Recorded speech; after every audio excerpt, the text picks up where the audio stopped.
Hi folks, quick little walk and talk. Because something I just got reminded of here.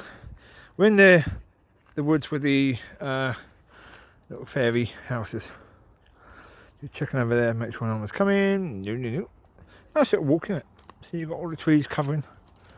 That's quite idyllic, really. But something I got reminded of. Here we've got Amber. You've got to always look ahead. You see there's a dog over there in the woods there.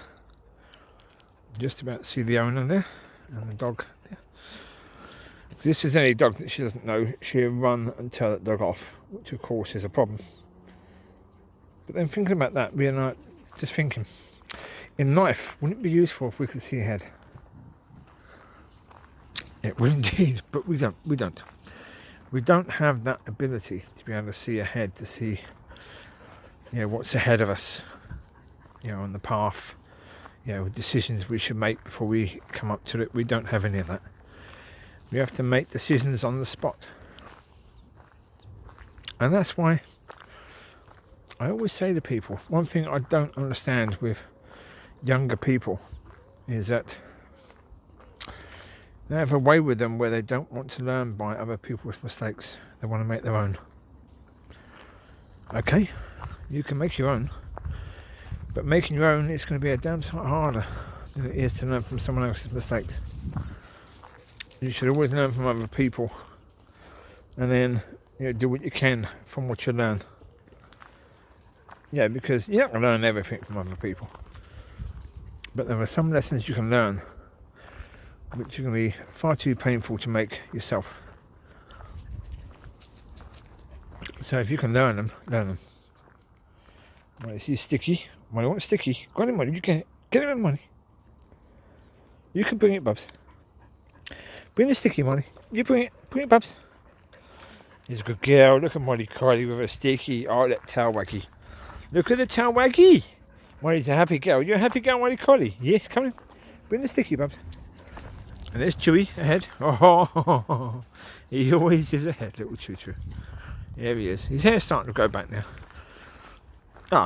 That's a good point. When you cut Collie's hair, just make sure you brush it a few times a week at least. You've got to keep the lower hair because they've got double layer. And you've got to make sure you get the fluff that's like duck downing really. Keep that down so that the proper hair that's supposed to come through comes through. Once that starts coming through, you're okay. You don't need to worry about it as much now because it's already starting to come through. It's just that initial bit of making sure that hair can come through. Generally speaking, I find it comes through on its own anyway. But if you have a problem with that, brush. If that doesn't work, recut the hair to a low level and then start brushing every day. That should deal with it. Okay. But it is useful in the summer for them to have their hair cut, especially if they're running around a lot. Which, as you can see, they've all got their tongues out. They've all got a bit of huffy and puffy, so therefore, shorter hair helps them to recover a lot quicker. Or, for example, if they're especially huffy puffy, when I get home, I spray them with the hose a little bit on mist. Put the hose set on mist, spray them a bit, and that also helps them to cool down.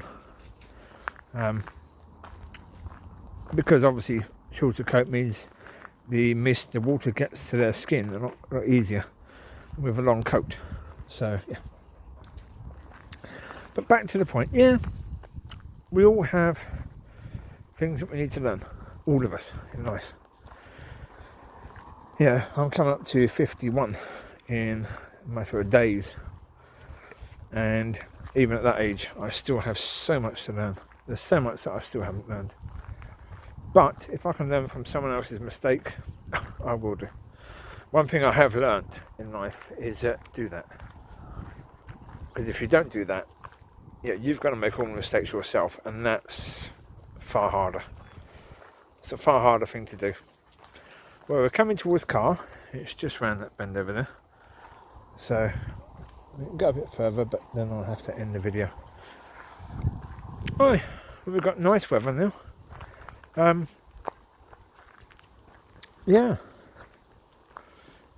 we'll see what happens with regards to all things, because there's a lot of concern at the moment about the economies of various countries. I mean, every country really has had a big hit on their economies because of COVID.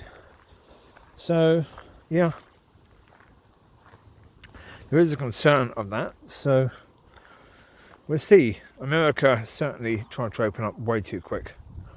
But that was really the states that weren't bothering to social distance or any of that at all.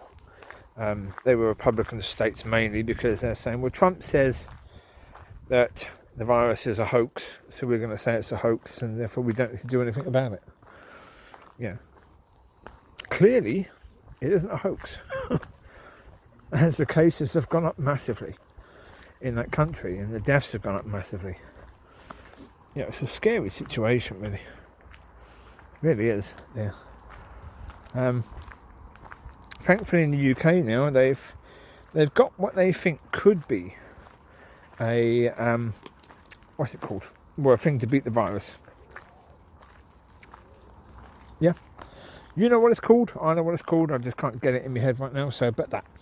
But they can't test it in the UK because the numbers of virus are so low right now. They just can't reliably test it, so they're taking it to countries like Brazil and others because they've got greater numbers. And so with greater numbers, Lucy's going to go and get a stick. No, she thought about it. Get in there, Luce. Can I get your sticky? Go on, Bubs. Hello, Chew. How you doing, puppy? Here's my Chewy. Hello. Love you. Right, here we go. Amber, come here. Come here, Amber. Right, I better end this now. Alright, take care. God bless. Bye-bye.